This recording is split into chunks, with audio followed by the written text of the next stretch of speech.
the beautiful Zion. We're marching upward to Zion, the beautiful city of God.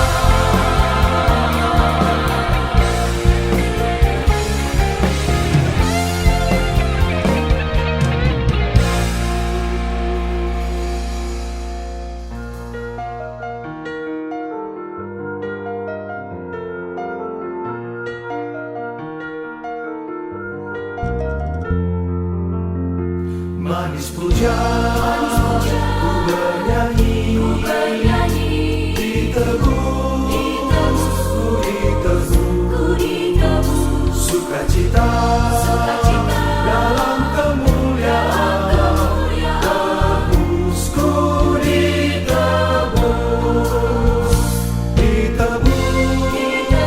dalam kasih-Nya, glory, glory, Yesusku, Kristusku, hidupku, semua ku serahkan, tebusku ditebus.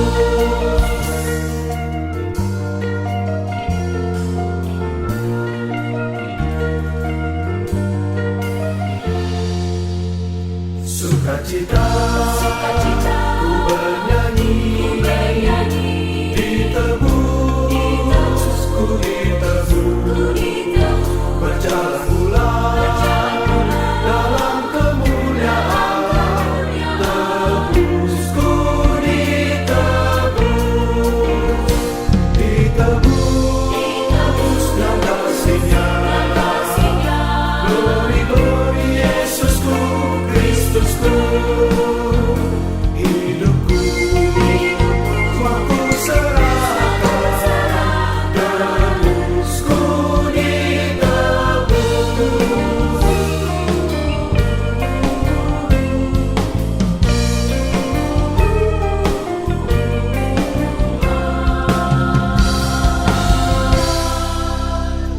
Kristus hidupku, penebusku, ditebus, ku ditebus, sukacita melimpah syukur, tebusku ditebus,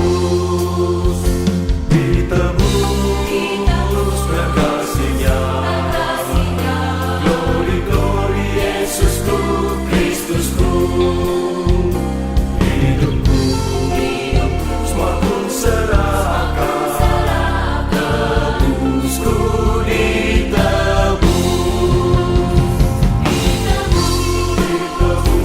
kasih-Nya, Yesusku, Kristusku, hidupku, semua ku serahkan,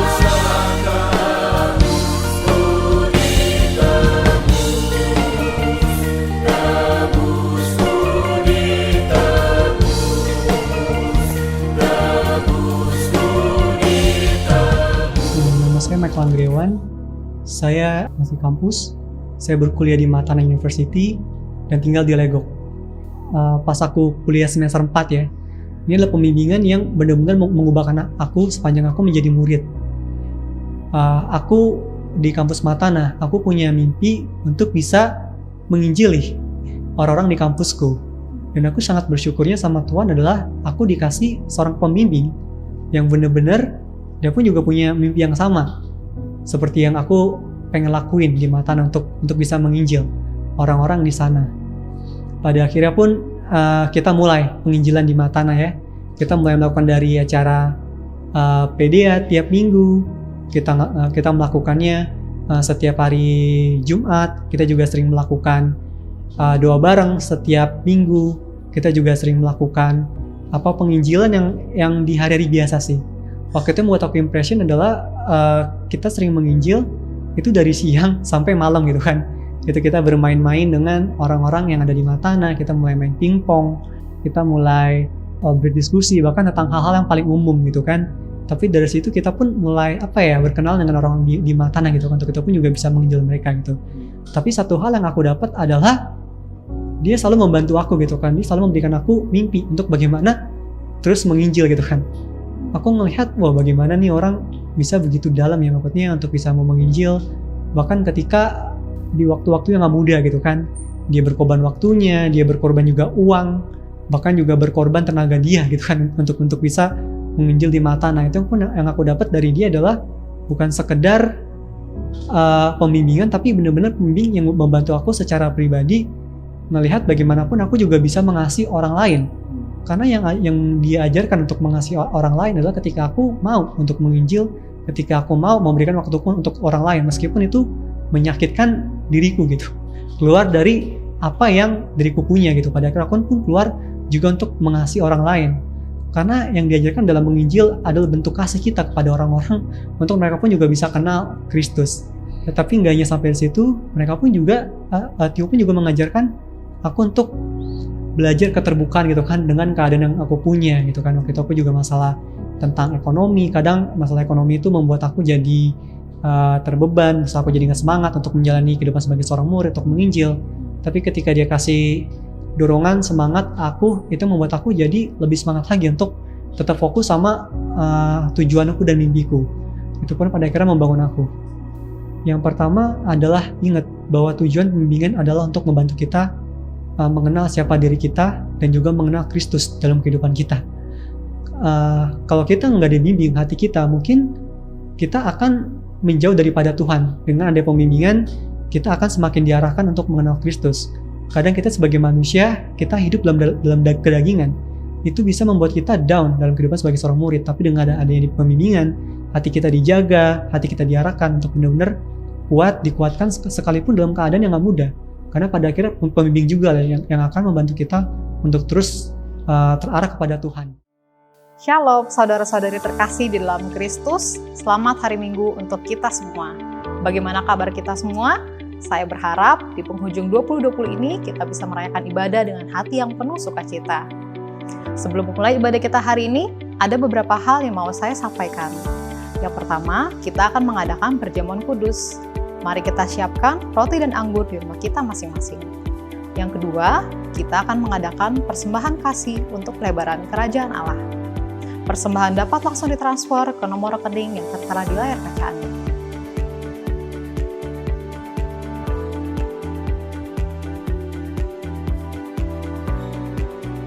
Mari kita ikuti ibadah dari awal hingga akhir dengan hati yang berfokus hanya kepada Tuhan. Akhir kata kami mengucapkan, selamat beribadah, Tuhan Yesus memberkati.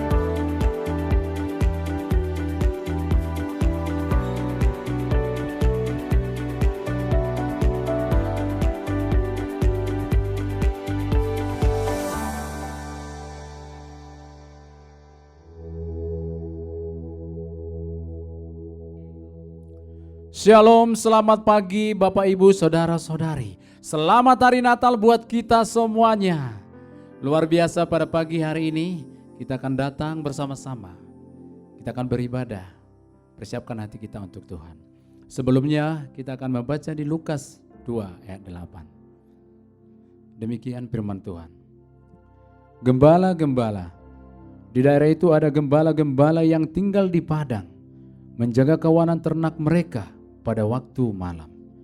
Tiba-tiba berdirilah seorang malaikat Tuhan di dekat mereka, dan kemuliaan Tuhan bersinar meliputi mereka, dan mereka sangat ketakutan. Lalu kata malaikat itu kepada mereka, "Jangan takut, sebab sesungguhnya aku memberitakan kepadamu kesukaan besar untuk seluruh bangsa. Hari ini telah lahir bagimu juru selamat, yaitu Kristus Tuhan di kota Daud. Dan inilah tandanya bagimu, kamu akan menjumpai seorang bayi dibungkus dengan lampin dan terbaring di dalam palungan." Dan tiba-tiba tampaklah bersama-sama dengan malaikat itu sejumlah besar bala tentara surga yang memuji Allah, katanya, "Kemuliaan bagi Allah di tempat yang maha tinggi, dan damai sejahtera di bumi di antara manusia yang berkenan kepadanya."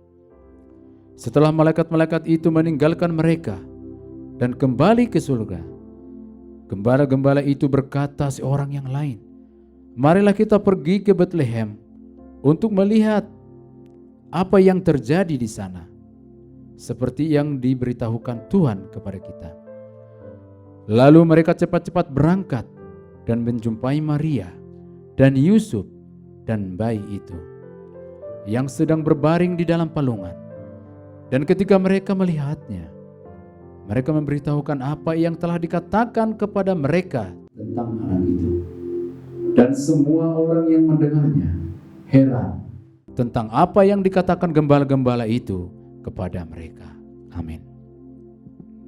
Bapak, Ibu, Saudara-saudari, mari kita tundukkan kepala kita dan kita akan berdoa.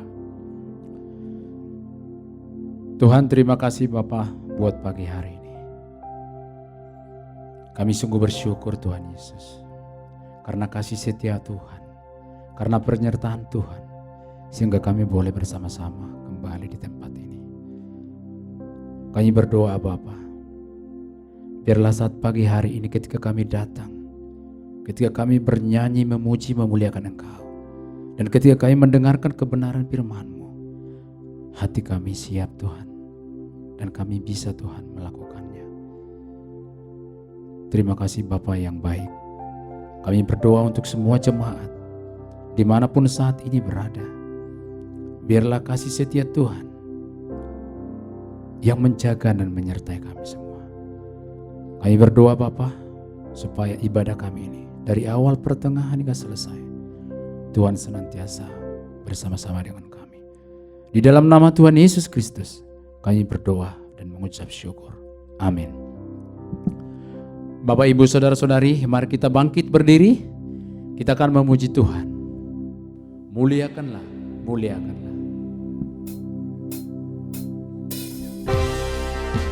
Kasih Tuhan yang begitu luar biasa. Damai sejahtera yang turun ke bumi.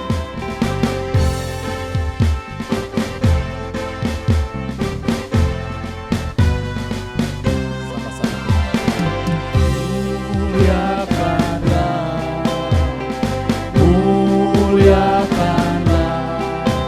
Tuhan Allah, Tuhan Allah, Maha Tinggi,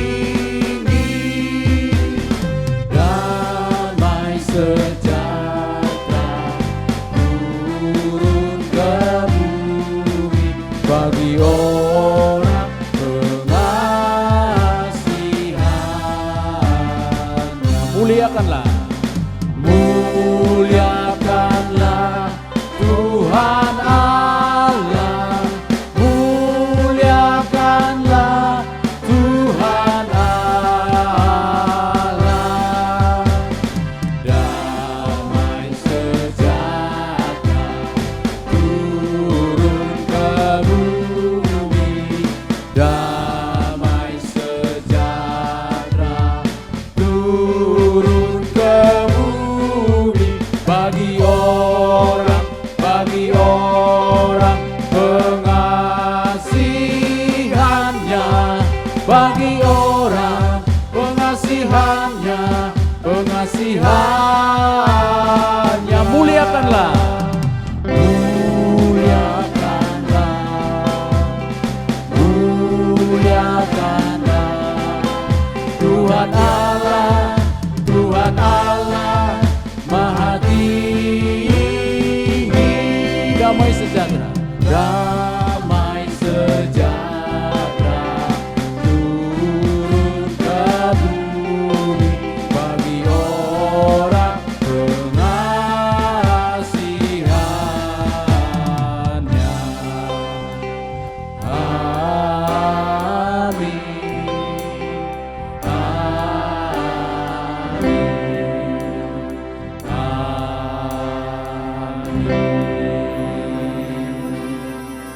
Bapak, Ibu, Saudara-saudari, silakan duduk kembali. Selamat pagi jemaat, Happy Sunday, selamat Natal untuk kita semua. Ya, nggak terasa ini kita udah sampai di penghujung tahun 2020. Nah, sebentar lagi kita akan memasuki tahun 2021. Dan ibadah hari ini adalah ibadah kita yang terakhir ya, di minggu yang terakhir di tahun ini. Nah, semoga meskipun kita melakukannya masih tetap melalui online, tapi semoga ini tidak mengurangi sukacita kita untuk kita bisa menyambut firman Tuhan yang akan kita dengarkan bersama hari ini, dan juga semoga untuk kita bisa tetap semangat dalam kita menyongsong tahun 2021, meskipun sampai saat ini pandemi belum berlalu. Sebelum kita mulai, mari kita sama-sama satukan hati untuk kita berdoa. Selamat pagi Bapa di surga. Tuhan, bersyukur dan terima kasih Tuhan kalau kami semua hari ini Tuhan boleh berkumpul lagi Tuhan bersama-sama sebagai satu jemaat Tuhan. Untuk kami sama-sama mau belajar dari firman-Mu Tuhan.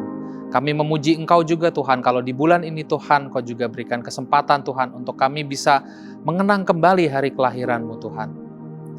Bersyukur Tuhan di tengah pandemi ini Tuhan Engkau terus jaga kami Tuhan. Dan Engkau masih terus berikan kami kekuatan dan juga kesempatan Tuhan untuk kami bisa hidup di dalam pertobatan kami. Tuhan, kami tahu tahun ini adalah mungkin tahun yang tidak mudah Tuhan, tahun yang penuh pergumulan Tuhan. Tapi sebagai murid-murid-Mu Tuhan, kami sadar Tuhan, bahwa pergumulan bukanlah sesuatu yang bisa kami jadikan alasan untuk kami nggak semangat di dalam Engkau Tuhan. Karena justru Tuhan melalui pergumulan, kami bisa melatih iman kami Tuhan. Untuk kami bisa lebih berpegangan lagi, kami lebih percaya lagi. Untuk kami bisa bertumbuh di dalam pengenalan kami, dalam iman kami akan Engkau. Tuhan, sebentar kami akan bersama-sama belajar lagi dari firman-Mu Tuhan. Kiranya Engkau yang sertai Tuhan, Engkau yang berkati Tuhan, agar firman yang dibagikan bisa tumbuh dengan subur dalam hati kami. Urapi juga hamba-Mu ini akan membawakan firman-Mu Tuhan, agar apa yang kiranya saya sampaikan sesuai dengan firman-Mu. Hanya di dalam nama Putra-Mu, Tuhan kami Yesus Kristus, kami berdoa dan mengucap syukur. Amin. Selamat pagi. Tema kita bulan ini adalah Jesus the Messiah.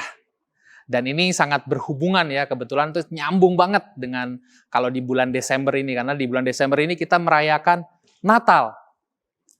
Meskipun kalau saya ingat-ingat zaman saya kecil dulu ya, terutama sebelum saya menjadi seorang murid Yesus, Natal itu identik dengan kado, Natal itu identik dengan liburan akhir tahun, liburan panjang ya, liburan sekolah. Sehingga nggak ada lagi tugas, nggak ada lagi PR, bisa libur, bisa main tiap hari. Tapi saya belum pernah betul-betul memahami atau betul-betul merayakan Natal itu karena Kristusnya. Saya lebih banyak merayakan Natal itu lebih karena activity-nya. Karena ada banyak fun activity di situ. Fun time ya, holiday. Tapi saya bersyukur kalau hari ini kita bisa belajar dari firman Tuhan dan kita bisa sama-sama tahu bahwa Natal itu bukan tentang liburannya, tapi ini adalah tentang kedatangan Sang Juru Selamat. Dan itu adalah tema kita bulan ini. Bulan ini tema kita itu diambil dari Kisah Para Rasul 18 ayat yang kelima. Saya akan bacakan. Ketika Silas dan Timotius datang dari Makedonia, Paulus dengan sepenuhnya dapat memberitakan firman, di mana ia memberi kesaksian kepada orang-orang Yahudi bahwa Yesus adalah Mesias. Ya.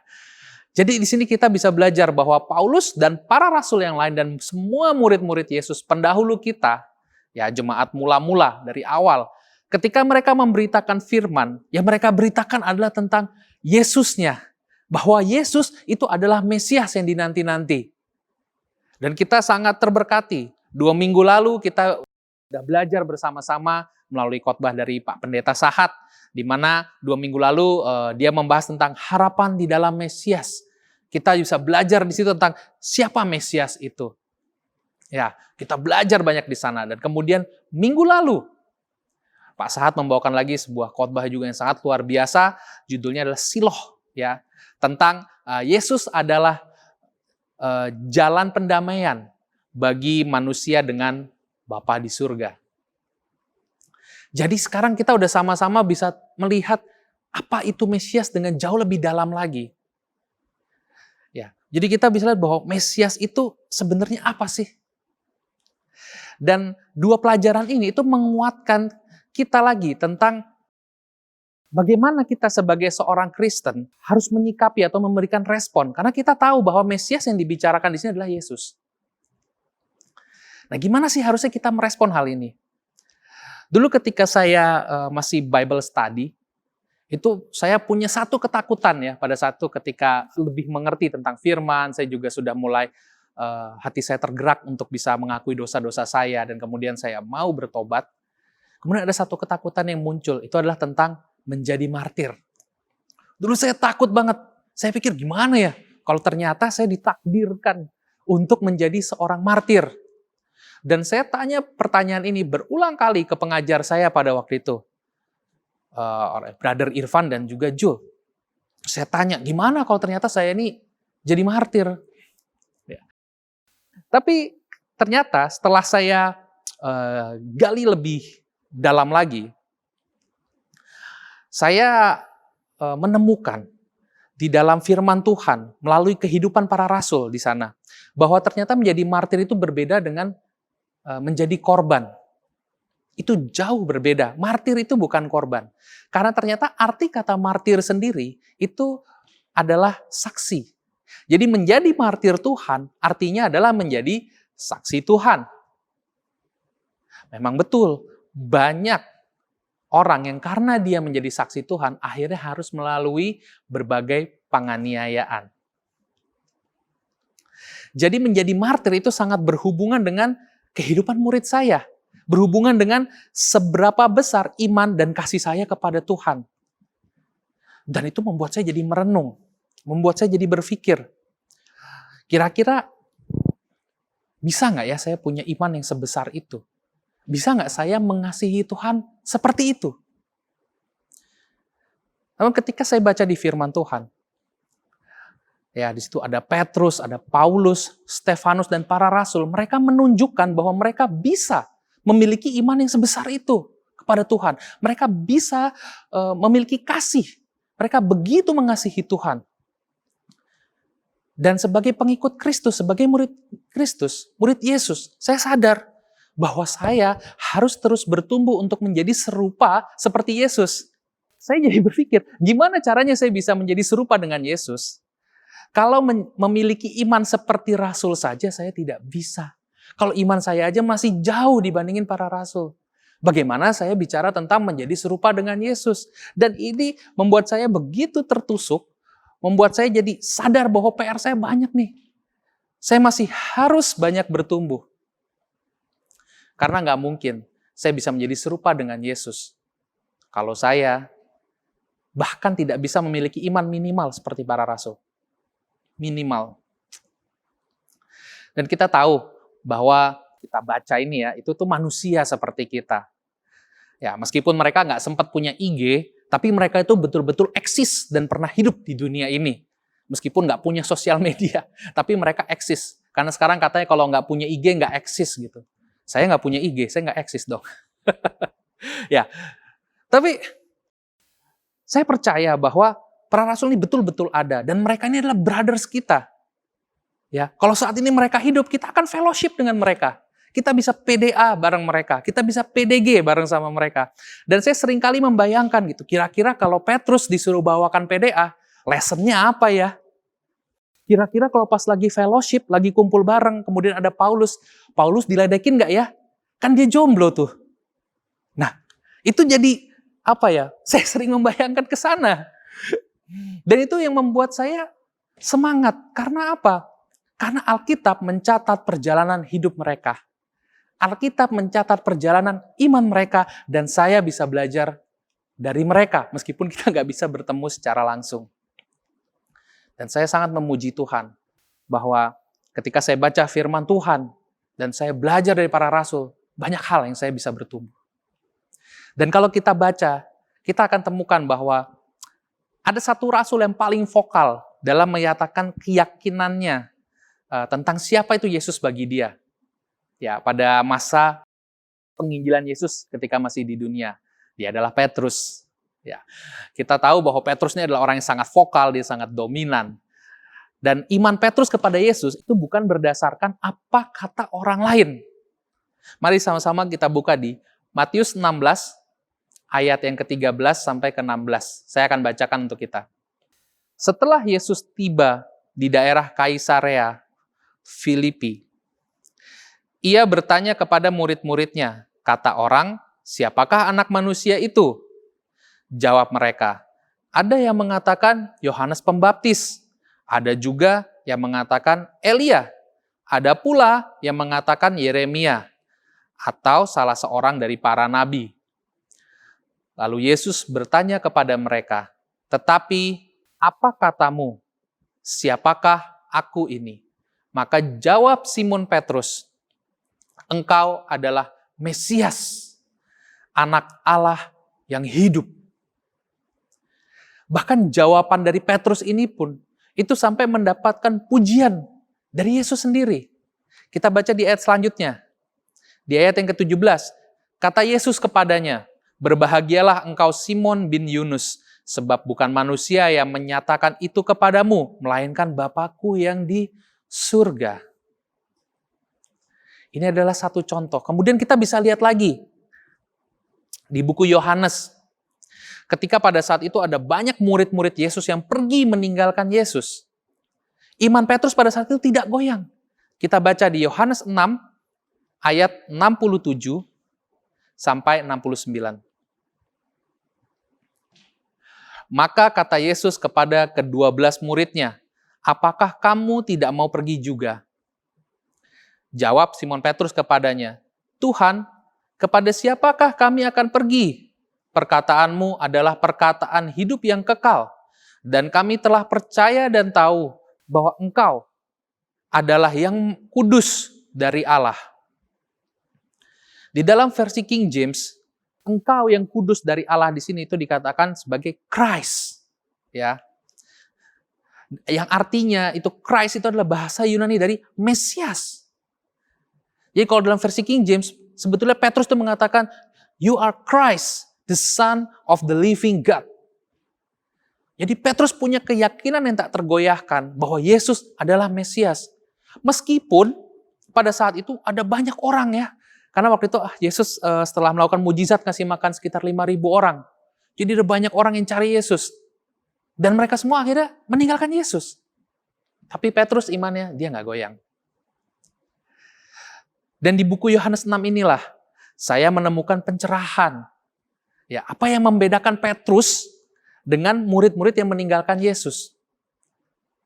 Karena ini juga jadi kekhawatiran saya. Bisa nggak saya punya iman seperti Petrus? Jangan-jangan iman saya sama seperti murid-murid Yesus yang meninggalkan dia. Atau sama seperti orang-orang yang bilang bahwa Yesus itu adalah Yohanes Pembaptis, Yesus itu adalah Elia. Ya, yang menganggap Yesus sesuai kehendaknya sendiri, punya persepsi sendiri, bukan berdasarkan tanda-tanda yang dilakukan oleh Yesus.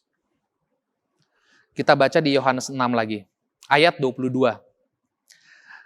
Pada keesokan harinya, orang banyak yang masih tinggal di seberang melihat bahwa di situ tidak ada perahu selain daripada yang satu tadi, dan bahwa Yesus tidak turut naik ke perahu itu bersama-sama dengan murid-muridnya, dan bahwa murid-muridnya saja yang berangkat.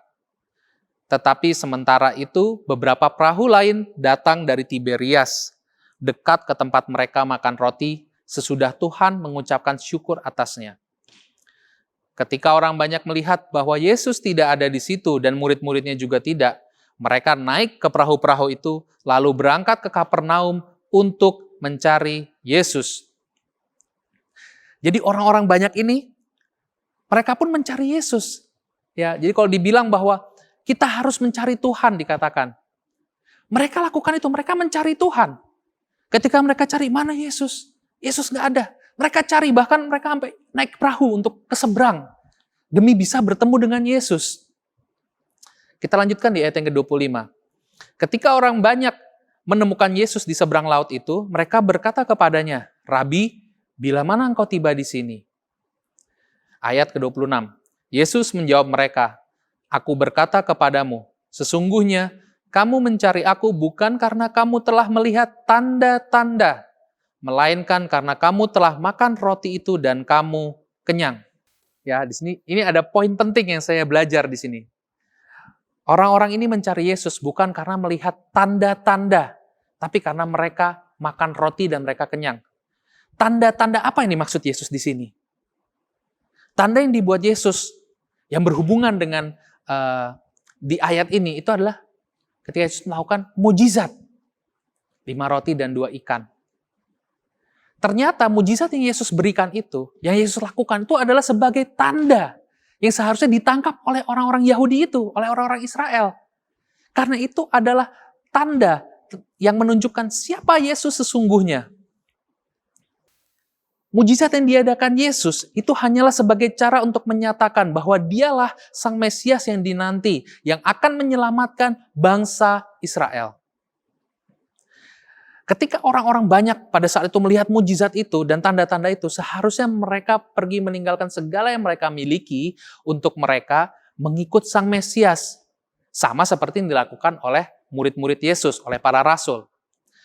Namun, yang mereka lakukan adalah mereka justru sangat kagum dengan mujizat yang Yesus lakukan itu, sehingga mereka justru ingin melaksanakan rancangan mereka melalui Sang Mesias. Kita baca di Yohanes 6 ayat 14 sampai dengan 15. Ketika orang-orang itu melihat mujizat yang telah diadakannya, mereka berkata, "Dia ini adalah benar-benar nabi yang akan datang ke dalam dunia." Ayat 15. Karena Yesus tahu bahwa mereka hendak datang dan hendak membawa dia dengan paksa untuk menjadikan dia raja, ia menyingkir pula ke gunung seorang diri. Di sini saya belajar. Jadi ketika mereka melihat bahwa, wah, ternyata benar, Yesus ini adalah seorang nabi yang akan datang. Mereka langsung punya rencana. Mereka ingin mengangkat Yesus jadi seorang raja tanpa mempedulikan apa rencana Yesus. Karena itu kan rencana mereka. Bahkan di situ ditulis bahwa mereka ingin menjadikan Yesus secara paksa. Kalau di situ ada kata paksa, artinya apa? Karena itu yang mereka rancangkan. Untuk kepentingan mereka, bukan untuk kepentingan Yesus. Mari kita bandingkan bagaimana ketika Petrus bertemu pertama kali dengan Yesus. Kita baca di Lukas 5 ayat 6-9. Dan setelah mereka melakukannya, mereka menangkap sejumlah besar ikan sehingga jala mereka mulai koyak. Lalu mereka memberi isyarat kepada teman-temannya di perahu yang lain, supaya mereka datang membantunya, dan mereka itu datang, lalu mereka bersama-sama mengisi kedua perahu itu dengan ikan hingga hampir tenggelam. Jadi pada saat itu, para rasul ya Petrus dan para rasul ya murid-murid yang lain, teman-temannya, itu udah menjala ikan dari malam. Tapi nggak berhasil, nggak dapatkan satupun ikan. Tapi kemudian Yesus melakukan mujizat. Dan tiba-tiba mereka dapat ikan yang banyak sekali. Bahkan dikatakan di sini sampai terisi 2 perahu itu terisi penuh sampai hampir tenggelam. Kita lihat apa respon dari Petrus. Kita baca di ayat ke-8. Ketika Simon Petrus melihat hal itu, ia pun tersungkur di depan Yesus dan berkata, "Tuhan, pergilah daripadaku karena aku ini seorang berdosa." Sebab ia dan semua orang yang bersama-sama dengan dia takjub oleh karena banyaknya ikan yang mereka tangkap. Amin. Di sini kita bisa sama-sama belajar sikap hati Petrus itu sangat berbeda dengan sikap hati murid-murid Yesus yang ada di Yohanes 6 tadi yang kita baca. Di sini Petrus sama sekali tidak ingin memanfaatkan Yesus. Justru ia merasa tidak layak karena ia ini orang berdosa. Dan dia bilang, jangan dekat-dekat saya nggak layak, saya nggak pantas, saya orang berdosa, Tuhan tolong pergi. Saya nggak layak. Bandingkan dengan yang satunya, murid-murid di Yohanes 6, apa yang mereka lakukan? Wah, dia bisa mujizat, wah, bisa bikin rotinya jadi banyak banget. Dia nih bener nabi, ayo kita jadiin raja. Ayo kita paksa dia, kita jadikan dia raja. Lihat sikap hatinya. Petrus langsung introspeksi, langsung bilang, aduh saya nggak layak. Orang ini adalah orang yang kudus. Tapi yang lainnya, mereka nggak rasa nggak layak. Mereka langsung lihat apa? Peluang. Mereka langsung lihat kesempatan. Otak bisnisnya langsung jalan. Jadi mereka datang kepada Mesias untuk memanfaatkan Sang Mesias. Berbeda dengan Petrus. Kita lanjutkan baca di buku Lukas tadi. Kita lanjutkan dari ayat 10 yang bagian B-nya. Kata Yesus kepada Simon, jangan takut. Mulai dari sekarang engkau akan menjala manusia. Ayat 11. Dan sesudah mereka menghela perahu-perahunya ke darat, mereka pun meninggalkan segala sesuatu lalu mengikut Yesus. Kita lihat perbedaannya. Murid-murid yang ada di Yohanes 6 ingin menarik Yesus dan menjadikan dia sebagai raja secara paksa. Berbeda dengan Petrus dan para rasul. Mereka justru mereka yang pergi meninggalkan segala sesuatu untuk mengikut Yesus. Yang satu, mereka minta Yesus tinggalkan kepentingan yang lain dan stay di sini menjadi raja kami. Yang satu lagi, dia tinggalkan semuanya dan dia pergi mengikut Sang Mesias. Kita bisa lihat sikap hati yang jauh berbeda. Dan saya belajar banyak dari sini. Di dalam Yeremia 29, ini ayat favorit kita semua ya, dikatakan bahwa Tuhan punya rancangan hari depan yang penuh harapan untuk kita. Dan sebagai seorang Kristen, sebagai pengikut Kristus, seharusnya kita masuk ke dalam rancangan itu. Yaitu hari depan yang penuh harapan. Tapi bagaimana Tuhan bisa menjalankan atau membawa kita masuk ke dalam rancangannya kalau kita punya rancangan kita sendiri? Bagaimana mungkin kita naik satu perahu, tujuannya bukan jadi penumpang, tapi jadi nahkodanya. Jadi kita, atau mungkin sekarang jangan perahu, atau kita mau numpang mobil teman kita yang nyetir, dia tadinya lagi mau pergi kemana, kita judulnya mau numpang nih, minta tolong. Tapi begitu kita naik, kita yang ngatur dia harus kemana. Kiri-kiri aja, loh gue mau ke kanan, enggak, kiri aja. Ke kiri, gue paksa nih. Itu nggak mungkin. Tapi ternyata hal itu yang dilakukan murid-murid yang ada di Yohanes 6. Mereka datang kepada Yesus bukan untuk mengikut Yesus. Mereka datang kepada Yesus untuk mereka bisa memuluskan rancangan mereka. Untuk Yesus ikut mereka. Yesus ikut rancangan mereka. Dan hal yang menarik adalah bahwa murid-murid di dalam Yohanes 6 dan juga Petrus dan para rasul yang lain itu mengalami proses perkenalan yang sebetulnya serupa. Pertama, mereka sama-sama orang Yahudi. Artinya apa? Artinya mereka tahu bahwa akan ada Mesias yang akan datang. Mereka tahu akan nubuatan tentang Mesias. Semua orang Israel tahu. Yang kedua, mereka sama-sama mendengar Yesus membawakan pelajaran tentang firman Tuhan. Ya, ketika pertama kali bertemu, kita belajar bahwa para rasul mereka waktu itu Yesus mengajar di atas perahunya Petrus. Jadi Petrus dan juga para rasul lainnya juga mendengar ketika Yesus sedang membawakan firman Tuhan. Begitu juga dengan 5.000 orang yang mengikut Yesus. Yesus mengajar mereka semua. Dan kemudian mereka semua juga mengalami yang namanya mujizat. Petrus dan para rasul mengalami mujizat apa tuh? Ikan. Semalaman cari gak dapat. Tapi Yesus lakukan mujizat dan ikannya banyak melimpah. Sama, pada saat itu semua orang kelaparan, gak ada makanan. Cuma ada roti dan ikan. Dan Yesus lakukan mujizat. 5.000 orang semuanya bisa makan. Dan sama, Petrus dan para rasul terkagum-kagum dengan mujizat yang dilakukan oleh Yesus. Murid-murid di Yohanes 6, orang-orang banyak di sana, itu semua juga terkagum-kagum dengan mujizat yang dilakukan oleh Yesus.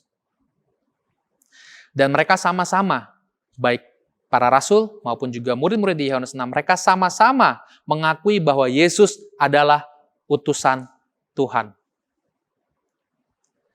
Jadi sampai di situ, sampai di titik itu semuanya sama.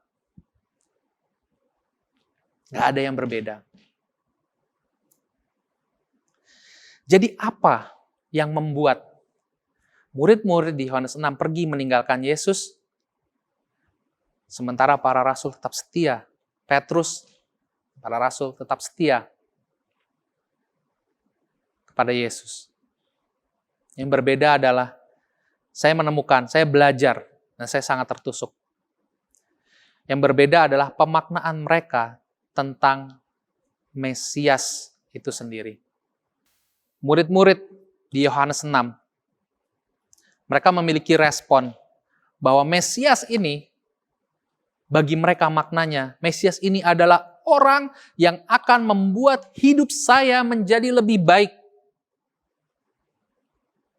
di dunia ini. Orang yang akan membuat saya jadi merasa lebih baik. Orang yang membuat hidup saya jadi lebih baik. Itu respon yang pertama, dan itu adalah respon murid-murid di Yohanes 6. Dan respon yang kedua,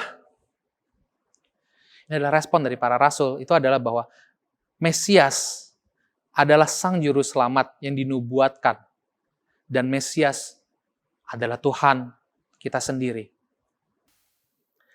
Hari ini, apa makna Mesias bagi kita? Kenapa kita jadi seorang Kristen? Tidak ada orang yang terlahir Kristen. Menjadi Kristen itu adalah pilihan. Mungkin kalau Anda terlahir di keluarga Kristen, ketika udah waktunya umur 17, Anda nggak pernah belajar Alkitab, Anda nggak pernah baca Alkitab, tapi karena orang tua Anda Kristen, jadi di KTP ketika dibuat, Anda tulis agama Anda Kristen. Tapi bukan Kristen itu yang saya maksudkan. Karena menjadi Kristen adalah pilihan. Dan saya mau tanya, untuk kita, brother sister, murid-murid Yesus, yang menjadi Kristen atas kesadaran penuh, apa makna Mesias bagi kita? Kenapa kita mengikut Sang Mesias? Kenapa kita datang kepada Sang Juru Selamat? Apa makna Mesias bagi kita? Atau mungkin ada respon ketiga dibanding dua respon tadi. Yaitu adalah bahwa kita ikut Mesias karena kita takut neraka dan inginkan surga. Kayak lagu ya. Takut neraka, inginkan surga. Makanya kita ikut Mesias. Kira-kira ini benar atau enggak? Kita lihat lagi.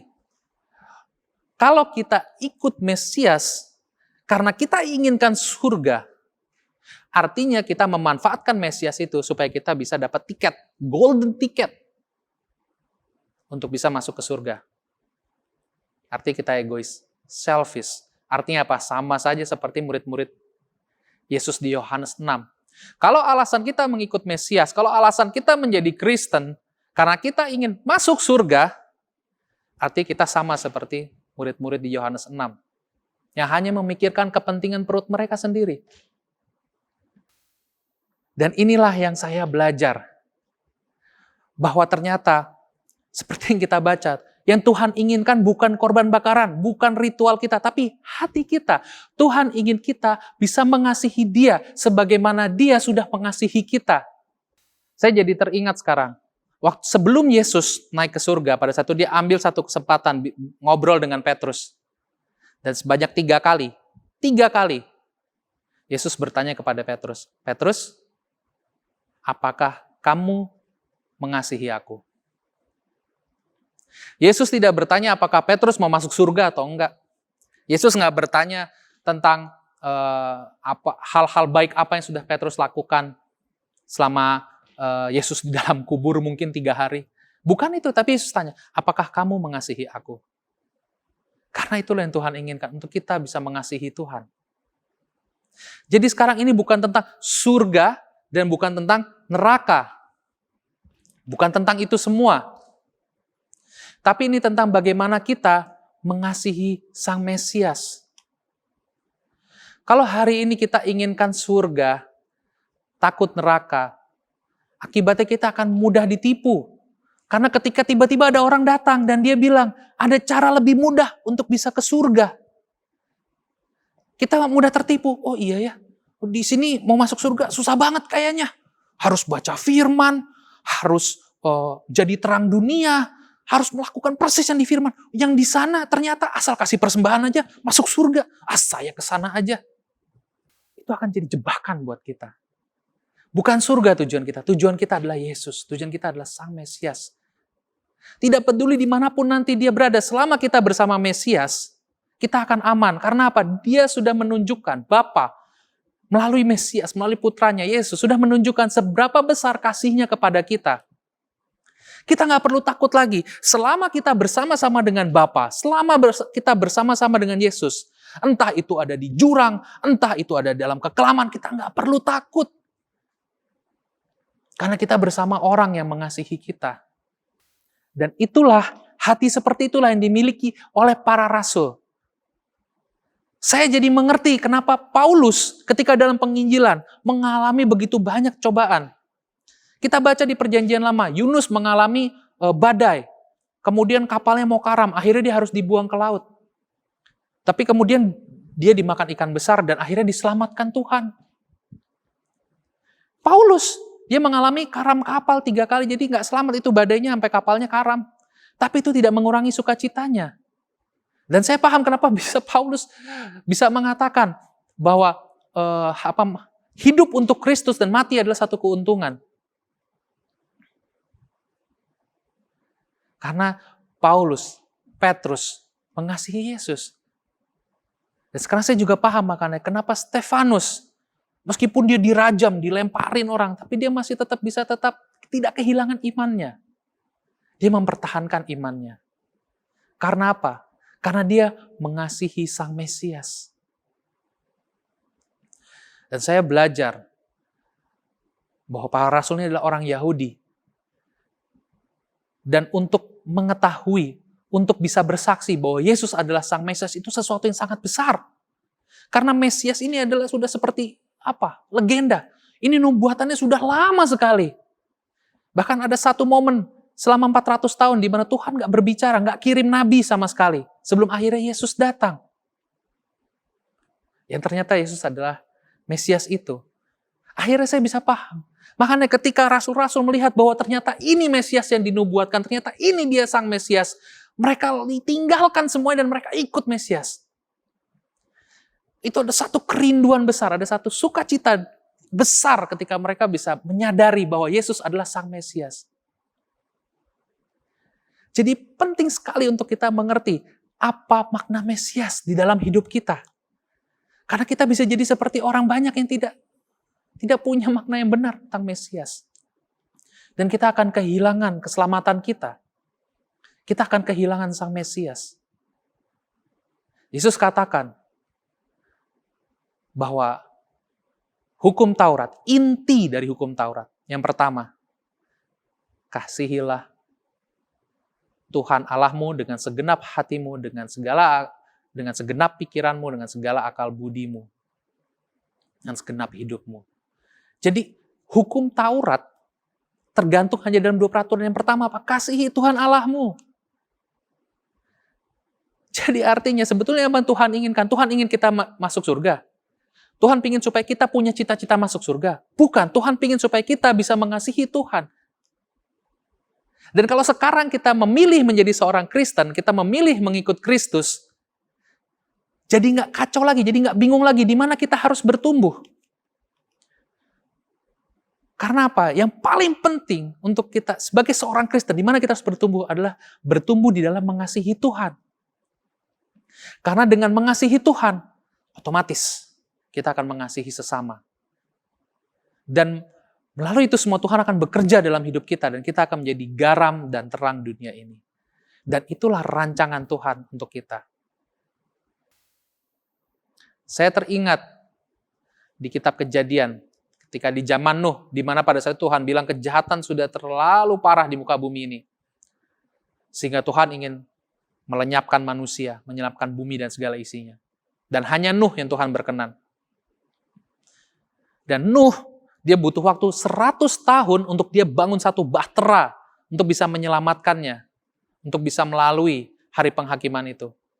Selama 100 tahun itu sebetulnya Tuhan memberikan kesempatan. Kalau ada orang yang mau bertobat, yang mau kembali ke jalan Tuhan. Meskipun hari ini kita sepertinya sama seperti orang pada saat itu sebetulnya, kita punya free will, punya kehendak bebas. Hari ini usia saya 35 tahun. Masa depan saya masih panjang, kata banyak orang. Tapi sebetulnya saya nggak tahu seberapa lama waktu saya. Tapi Alkitab membukakan mata saya bahwa sebetulnya hari ini, saat-saat ini adalah injury time. Ini lagi perpanjangan waktu. Karena semuanya akan segera berakhir.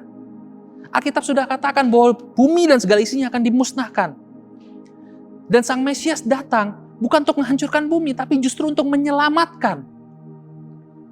Pertanyaannya sekarang apa? Siapa Mesias bagi kita? Apakah kita mau jadi orang yang diselamatkan oleh Mesias?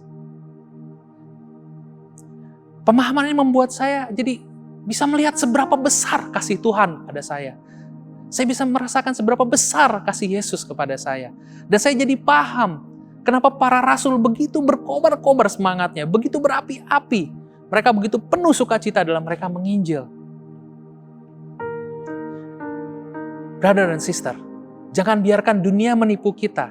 Seolah-olah hari ini kita punya kehendak bebas, kita bisa kejar apa yang jadi cita-cita kita bisa rancang rancangan kita sendiri.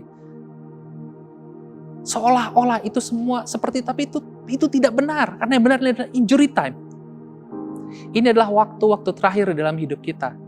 Ini adalah kesempatan, setiap hembusan nafas yang kita miliki, itu adalah kesempatan dari Tuhan untuk kita memilih kita mau kemana.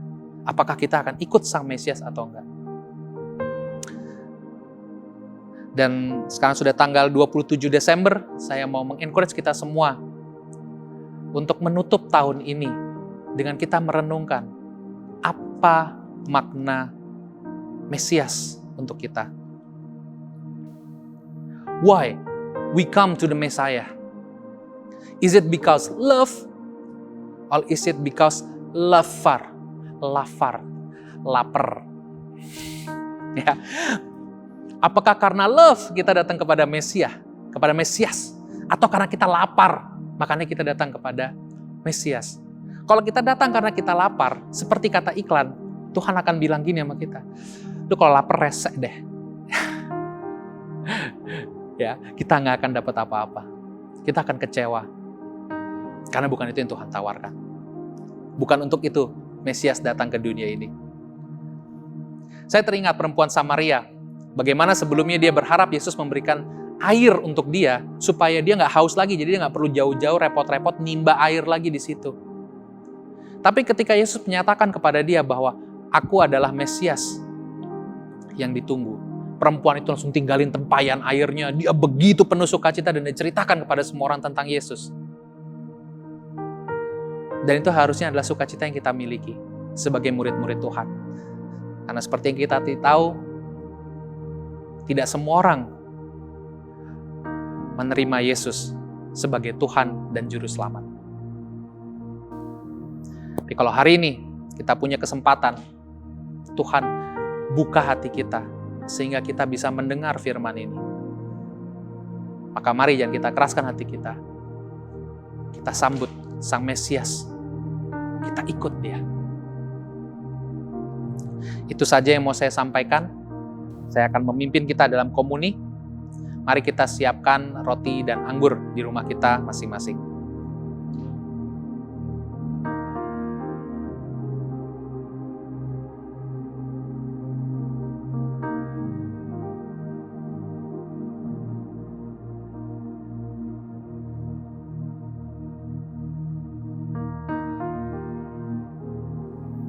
Mari kita angkat roti kita. Saya akan bacakan untuk kita dari 1 Korintus 11. Sebab apa yang telah kuteruskan kepadamu telah aku terima dari Tuhan, yaitu bahwa Tuhan Yesus pada malam waktu Ia diserahkan mengambil roti. Dan sesudah itu Ia mengucap syukur atasnya, Ia memecah-mecahkannya dan berkata, inilah tubuhku yang diserahkan bagi kamu. Perbuatlah ini menjadi peringatan akan aku.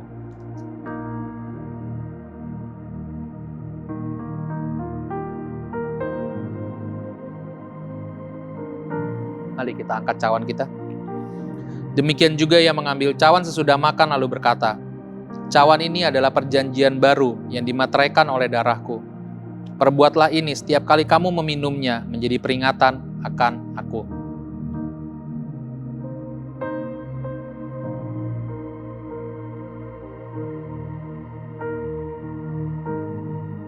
Sebab setiap kali kamu makan roti ini dan minum cawan ini, kamu memberitakan kematian Tuhan sampai Ia datang.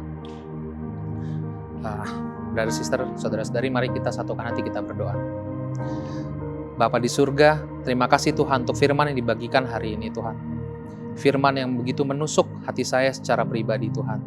Saya bersyukur Tuhan kalau pagi ini Tuhan kami semua Tuhan boleh disegarkan lagi, boleh diingatkan lagi oleh firman-Mu Tuhan.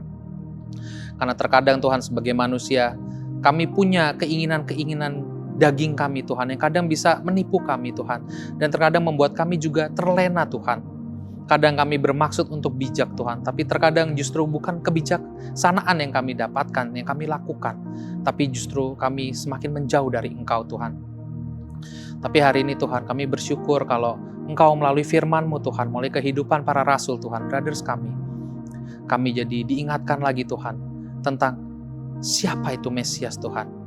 Dan kami jadi punya kesadaran baru Tuhan, untuk kami bisa introspeksi lagi ke dalam hati kami Tuhan, tentang apa makna Mesias bagi kami Tuhan. Dan kami mau berdoa Tuhan agar kiranya Engkau yang tuntun kami Tuhan. Biarlah Tuhan kami bisa mengenal Engkau dengan lebih dalam lagi Tuhan. Dan biarkanlah kami memiliki pengenalan yang benar akan Engkau Tuhan. Bantu kami Tuhan agar kami tidak mudah lagi diombang-ambingkan oleh dunia ini Tuhan. Bantu kami untuk kami bisa berdiri dengan kokoh di dalam firman-Mu Tuhan.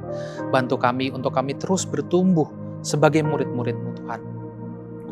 Tuhan, sebentar kami juga akan mengakhiri tahun 2020 ini Tuhan. Biarlah Tuhan segala pergumulan, segala duka cita Tuhan, segala kesedihan yang terjadi di tahun ini Tuhan. Biarlah itu semua menjadi satu cerita Tuhan, yang tidak membuat kami menjadi lemah Tuhan, yang tidak membuat kami menjadi trauma di tahun 2021 nanti Tuhan. Tapi justru menjadi semangat Tuhan, menjadi pemicu Tuhan, menjadi satu pengalaman Tuhan yang membuat kami semakin dewasa di dalam Engkau di tahun baru nanti. Tuhan, bantu kami Tuhan untuk kami bisa punya hati yang mau mengasihi Engkau, yang mau belajar untuk mengasihi Engkau. Bantu juga Tuhan untuk kami bisa bertumbuh dalam kami mengasihi brother sister kami Tuhan, mengasihi orang-orang di sekitar kami. Sebentar kami juga akan memberikan persembahan Tuhan, kiranya Engkau yang berkati persembahan yang diberikan, agar kiranya setiap tangan Tuhan yang memberikan persembahan bisa Engkau berkati Tuhan. Engkau berikan damai sukacita-Mu Tuhan, Engkau berikan damai sejahtera-Mu Tuhan. Dan kiranya Tuhan persembahan yang diberikan ini Tuhan bisa membantu banyak orang dan juga untuk perluasan kerajaan. Terima kasih Tuhan untuk firman-Mu pagi hari ini. Hanya di dalam nama Putra-Mu Tuhan kami Yesus Kristus kami berdoa dan mengucap syukur. Amin. Firman Tuhan yang luar biasa, Bapak, Ibu, Saudara-saudari. Sekali lagi kami mengundang semuanya untuk bangkit berdiri. Kita akan tutup ibadah kita dengan satu pujian. Feliz Navidad. Kita bisa bersorak-sorak memuji Tuhan dengan semangat.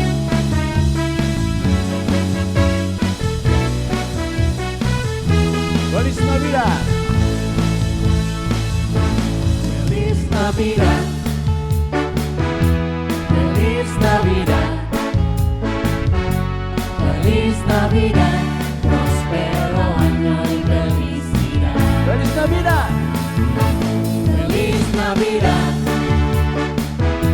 Feliz Navidad. Feliz Navidad.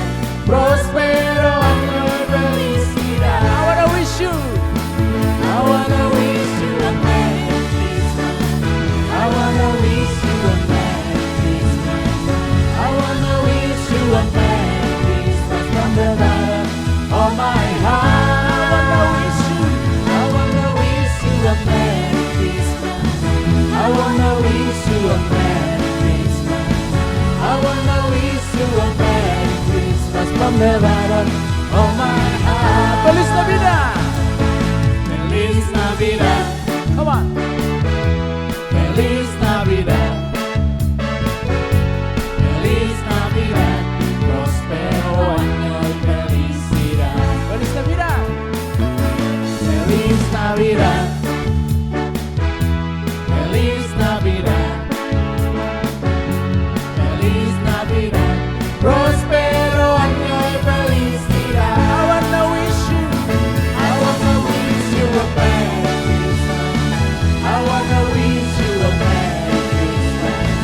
I wanna wish you a Merry Christmas from the bottom of my heart. I wanna wish you. I wanna wish you a Merry Christmas.